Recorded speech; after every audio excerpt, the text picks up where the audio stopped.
Iowa's News Now Sports brings you black and gold glory. Your all-access pass to all things Hawkeyes. This is Eye on the Hawks. Of course, we're aiming for the Big Ten championship. We want to win the West and then go win in Indianapolis, and that's our goal. And we want to practice at a championship level every day and do the best we can to improve as individuals and improve as a team. The goals remain the same: play at a championship level, practice at a championship level. That's what we seek to do here on Eye on the Hawks as well. This is your weekly preview show on Iowa's News Now. I'm Grant Becker, joined as always by Hawkeye Nation's Rob Howe, who breaks it all down for us. Today, we'll start out by taking a look at the big picture. We'll give you some sure-to-be-right predictions, and then we'll dive into this stellar season-opening matchup against Indiana. And we'll start this season the same way we started last year, talking about QB1, Spencer Petras. No longer a first-time starter, Petras has plenty to prove despite winning 6 straight games to close 2020. So what's different for the California kid after getting 8 starts under his belt? There's no substitute for time and for reps, and I think especially having a season of starting under my belt, I'm certainly more confident and more comfortable with what to expect and what what it takes to win. I remember my redshirt freshman year where I got my first chance to play in that season. It was tough at times, but then obviously the next year, I played with more confidence. I think that's the biggest thing. Getting a year under your belt, you got more confidence. I feel like he's done a good job just going through his progressions, making the right checks when the blitz pick up. I mean, it helps to have Linderbaum, but just in that aspect and just his pre-snap awareness. Year one of the Petras era started bumpy, but there was a clear upward trajectory later on. Rob, we heard 3 different themes there: comfortable, confident, and better before the snap. If Spencer Petras does all those things, he takes that leap, how high can he go and how far can he take this Iowa football team? Yeah, Jack Hamill's a smart kid. He's got Linderbaum in front of him. That's a good place to start. I think for me, Grant, the biggest thing for me is listening to his teammates and the confidence that they have in him. That's the most important thing. And you look at back in the spring, it seemed like the quarterback competition was relatively close, and it seemed like Alex Padilla was gaining some ground. Then Kirk Ferentz said on Tuesday of this week, it's clear who the number 1 is. That's a good sign. We've never heard his teammates' confidence waver in him. They've always been, he is our guy, he is our leader. And we've heard a confident Spencer Petras. Now, let's look on the pessimistic side. Obviously, like you mentioned, Alex Padilla, he has the confidence of the coaches. If things go south for Spencer Petras, do you believe that they would make a change? And how early could something like that happen? Yeah, I think you owe that to your team if things are going sideways, to put the best guy in there or make a change if you feel like that's going to give you the best chance to win. And we're going to get, unlike years past when maybe there's some non-conference games that are relatively easy, right off the bat you've got 2 ranked teams, 1 on the road. We're going to get an idea really early on how much improvement, if any, Spencer Petras has made. Well, there's plenty of pressure on the shoulders of Spencer Petras. He's going to get a whole lot of help from his defense. Davion Nixon may have been the Big Ten's Defensive Player of the Year, but what powered the Hawkeye defense to a conference-best 4.3 yards allowed per play was a stellar secondary. Pro Football Focus may be higher on Iowa than any major media outlet, making them outright favorites to win the West, and it's because they believe Iowa could have the best secondary in the country. And back in June, the Hawks agreed. I definitely believe that, having the history that we have and, people, the playing history as well, we have a lot of older guys in this group, so we have a lot of, things like that. So as far as our group, I feel like we can compete with anybody. We can get the job done when it's asked for us, and so I would think that we're probably up there for best, but, it's hard to judge and tell, so who knows. After David Bell tore up the Hawkeye defense in Week 1 last year, it looked like the secondary could be an issue. Instead, they rallied to finish number 1 in Power 5 football and expected points added per pass attempt. And they bring everybody back. Rob, for me, this is the number 1 area of strength on this team. Do you think they have potential to be that best in the country good? Yeah, potentially, sure. And I think we're going to see another really good secondary this week in Indiana. I think the key for me, Grant, is that you have 3 new starters on your defensive line. How can those guys grow early in the season and not leave the secondary in compromising positions? You're going to have to generate a pass rush. You talked about Davion Nixon. That's a big guy that you have to replace. we'll see how the defensive line comes along. That's the key to me. They talk about that complementary football. Those two units help each other. Early on, that defensive line is going to rely on the secondary to generate pressure. Then hopefully they can start helping the secondary out with some early pressures coming on later in the season. In most years, we would have to wait until the heart of Big Ten play to really know how the Hawks stack up. But this year, we're going to find out right away. Week 1 versus number 17 Indiana. Week 2 at number 7 Iowa State. And after an 0-2 start last fall, the Hawkeyes learned just how important the beginning of the season can be, and they won't be surprised this time around if those first 2 games define the season. Definitely has to be a sense of urgency. Obviously 2 great opponents right off the bat. Preseason at least, every game's going to be tough. But we're excited for the opportunity. Both really good teams. So, yeah, like I said, the margin for error is always tight, and we traditionally have not always been sharp early, or at least where we need to be. Last year is a good example of that. We obviously know we played 2 really good teams the first 2 games. So I think right now, even in camp, we're trying to put on our A game every single day, just because we know when the time comes and the ball is kicked and that first snap is snapped, we have to be ready. Tyler Linderbaum says there has to be a sense of urgency. Kirk Ferentz admits that this team has traditionally not started well. Rob, why do you think they've been slow out of the gates in the past couple of seasons, and is that something that they can fix? Because they're going to have to. Yeah, and I think your focus has to be ultra sharp right now, knowing who you're playing against. Not that may have been different last year, and then last year was a little truncated with obviously things that were going on off the field. But last year, if you just take last year, you had the 2 key fumbles at Purdue, 3 picks against Northwestern. You can't play sloppy football when you're playing teams this good. And Iowa knows that. If Iowa comes out and turns the ball over 2 or 3 times this Saturday, Grant, it's going to be a long afternoon. We touched on it a little bit, but let's take a look at the preseason AP poll. Ohio State is not on Iowa's schedule, but they lead the Big Ten out of the gates at number 4. Like I said, Iowa State at number 7, followed by Wisconsin at 12. And we've got 3 in a row here with Indiana, Iowa, and Penn State appearing at 17, 18, and 19. Poll came out a few weeks ago, so Rob, you've had some time to digest it. Do you think that 18 is an appropriate spot for the Hawks to start, or would you have had them higher, lower? You look at the teams that are in there, Grant, and I think it's probably fair. You look at what Iowa has to replace, and there are some question marks, so I think that's fair. A lot of good talent coming back. Plus, I think people probably look at it and say, okay, we'll know what Iowa's made of after these first 2 weeks. Yeah, you're going to find out quickly where they actually stand in this hierarchy. Could be a lot higher. They could be out of that poll pretty quickly. Probably feel like most coaches in America, most players in America, we need to play a football game right now and just find out where we're at and learn a little bit more about ourselves.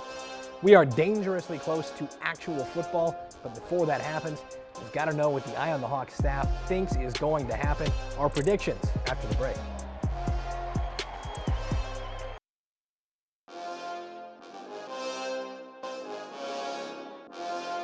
Goes back, Coach Allen, when he took over, had a clear vision, and he and his staff have done a really great job not only having a vision, but they've built a really, really good football program. Tom Allen certainly has the Hoosiers headed in the right direction. We'll get more into our preview of the Indiana game later, but right now it's time for us to make some predictions.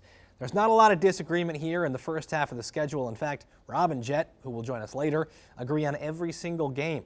Everybody's got Iowa winning where it's favored and losing where it's the underdog. Except for me, I've got the Hawks losing at home to Penn State, so let's talk about that one. Rob, outside of last year's disastrous season for Penn State, Iowa had lost to the Nittany Lions 6 times in a row. So why do you think that trend doesn't just go back to happening? I have to see Sean Clifford bounce back from the season he had last year. It's really about quarterback with them. Penn State's loaded at wide receiver. Pretty good offensive line, a good stable of running backs, but Sean Clifford really fell off last year. He needs to bounce back, and until I see that, I think Iowa's in a better position. Plus, it's in Iowa City. Yeah, that certainly helps. That was where I had trouble with it. I was like, yeah, it's a coin toss here. If it was in Happy Valley, easy for me to go with Penn State in that one. But that's going to be a defining game in the first half of the schedule after we get past weeks 1 and 2, which have gotten so much attention. We've got a little bit more disagreement here in the second half of the season at Wisconsin. You guys have a loss. I've got a win. This game is often a de facto Big Ten West title game. It looks like we all think that's going to be the case again this year. Rob, why do you lean Wisconsin in this one? Again, I think these are toss-up games, and Camp Randall's Camp Randall, and it's a tough place to play. Iowa's had some, success there throughout the years, but at this point, it's a toss-up game, and I lean towards what Wisconsin has coming back. I think some of the spots where they're strong are where I have questions for Iowa. So, but again, toss-up game, I could see it going either way. This Wisconsin team has more question marks than most Wisconsin teams do, so I figure if you're going to get a win at Camp Randall, this is the year to do it. I've got Wisconsin losing to Iowa, but I also have Iowa losing to Northwestern. That's one you've got as a win. Again, another defining Big Ten West game, one that's defined this league for the last 6 years now. You've got a win there. What is your level of confidence in this year's Northwestern team? Got to see what happens at quarterback. They're going with Hunter Johnson, the former 5-star. We'll see how he didn't get it done 2 years ago. Then last year they had the transfer in from Indiana, and we'll have to see what Johnson can do on a bounce back here. It's interesting, if you look at since 2015, the last time Iowa's won this division, the Hawkeyes are 2-8 against Northwestern and Wisconsin. And those are the two teams that have won this division. Northwestern's won 2, Wisconsin's won 3. You want to win this division, you got to beat these two teams. Can't have a much better segue than that. Here's how the division has played out since its inception. Wisconsin has won it 4 times. Northwestern added a second division title in 2020 with a 6-1 record. And obviously you've got Iowa's Rose Bowl season in 2015. It's been pretty rare that anybody other than these 3 has even finished inside of the top 3. Every single year, it's those 3 teams, 1, 2, 3. Rob, who wins the Big Ten West this year, and do you see that top 3 changing anytime soon, or is this vice grip that Iowa, Wisconsin, and Northwestern have over the West going to continue? I think you've got a chance with Minnesota, Grant. I think that P.J. Fleck has built a pretty solid program there, but they have to bounce back off of what happened to them last year. I think the pieces are there. They're really good up front on both sides of the ball, and that's where it starts in this division. If you can't play in the trenches, Nebraska, you're not going to have success in this league, and it's particularly in this division. I think Wisconsin wins this division, but I think it's ultra close, and it's basically going to come down to those late games in the season when these teams face off head-to-head. Whoever can survive that gauntlet against each other will be the team that comes out. Tell you what, if Wisconsin loses to Penn State this weekend and Iowa beats Indiana, that really sets the Hawks up for a nice trajectory going forward here. It was definitely an eerie feeling, especially when they were pumping in the noise, the fake noise. You look around and you see it echoing off the bleachers instead of real fans. It was pretty an eerie feeling. Well, it won't be eerie at Kinnick on Saturday. It will be loud. We preview the Hawkeyes matchup with Indiana, starting with Jet Beecham's deep dive into the Hoosiers QB1 when I Am the Hawks returns.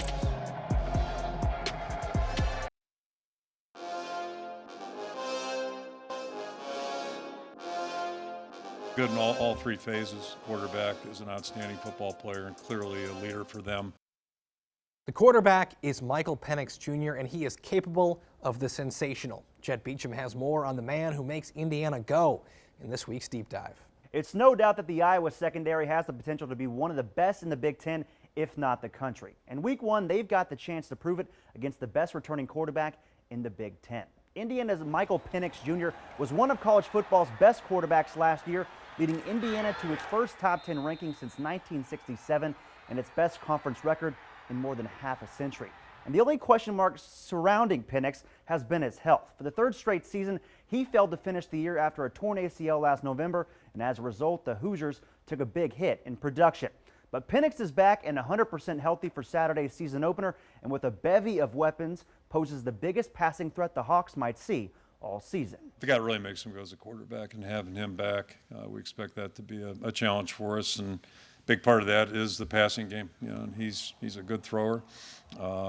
He's very poised, and also can pull it down and run if he has to. But he's a really good passer, and they hit you a lot of different ways. He brings a lot. He's a very good player, very good quarterback. He has a strong arm, very poised in the pocket, can see the field well. So I feel like we have to, do our job top to bottom in the back end as well to just, play our coverage, do our job. And, at the end of the day, we'll go from there. Now, as much as Penix and the passing game are known commodities, Indiana's rushing attack leaves much to be desired. Last season, the Hoosiers finished 12th in the Big Ten in yards per game behind a measly 3.1 yards per carry. And after losing their leading rusher to the draft, Indiana has a ton of question marks when it comes to the ground game. That should allow the Hawkeyes to put more pressure on Penix and hopefully force him to make mistakes. We have to trust the coaches that they'll put in the game plan to be successful. So I feel like it's a top-to-bottom deal. You know, the coaches have the game plan and we carry it out, and I feel like if we do that, we have a good chance. He'll throw it up. He's not afraid for the 50-50 ball, which is fun for being a corner. Love the 50-50 ball. So I think overall, I think it's just eliminating the big plays, staying on top, and just doing your job, and we should have the outcome that we want. Rob Penix is coming off of a torn ACL, but he's going to start here in week 1. The Hawkeyes expect him to be at 100%. Do you think he's somebody that they can slow down? And if they do the Hawkeyes have a chance to run away with this one? I think the key for me, Grant, is if you look at Indiana last season, as successful as it was, it really struggled to run the football. 3.1 yards per carry was 12th in the Big Ten. In order to keep Penix Jr. upright, you're going to be able to have to run the football a little bit. And Stephen Carr, a transfer from USC, a former 5-star recruit, is the answer for them this year. At least they think he's the answer. If they can establish a run game with his ability and the targets that he has on the outside, it could be a really dangerous offense. Coming up next, we'll wrap the show with some more specific predictions for this weekend's season opener. The fourth quarter is coming up next on Eye on the Hawks.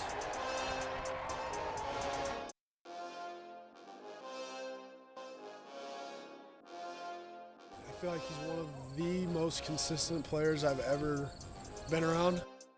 Jack Campbell's talking about Tyler Linderbaum there, a man whose consistency is not limited to the football field. You know, when you go to talk to Linderbaum at a media day, you're going to get the same sound bites every time, and they're usually going to be the same things that Kirk Ferentz is saying. Yesterday I asked him where that consistency comes from. Freshman year, I was around really good guys on the defensive line. Matt Nelson, Sam Branks, Parker Hesse, Anthony Nelson, guys like that, AJ Epinesa, Chauncey Golson. So guys, seeing what they do and how their actions day to day match up with how they practice, how they watch film, how they even eat, their nutrition, sleep, all those kind of things is something that, you know, I've tried to take from them. All right, it's time for some predictions. ESPN's Football Power Index gives the Hawkeyes a 58% chance to win this weekend. I think that's pretty fair, Rob. We've both picked a win here. How do you see this one playing out? As I said earlier, I think Iowa has a better rushing attack, and I think that's really what this is going to come down to. I think in years past we looked at Indiana as a really offensive-oriented team, and it is really good offensively, but it's better defensively than it's been in a long time. And I think this is going to be more of a defensive game, and the team that can win the field position battle, maybe the time of possession, be able to sustain some drives with the run, is the team that's going to win, and I think that's Iowa. I got it the Hawkeyes 24-20. We've talked a lot about the passing game and Spencer Petras and what's he going to look like this fall. But we haven't talked about Tyler Goodson that much because we know what we're going to get from Tyler Goodson. I mean, he's capable of producing 200 yards any given day. They're going to give him the carries. He's going to have the blocking. I agree. I think something like 24-20 makes sense to me. I could see it being even higher scoring here, maybe 31-28. I expect a fun football game, high-level football game.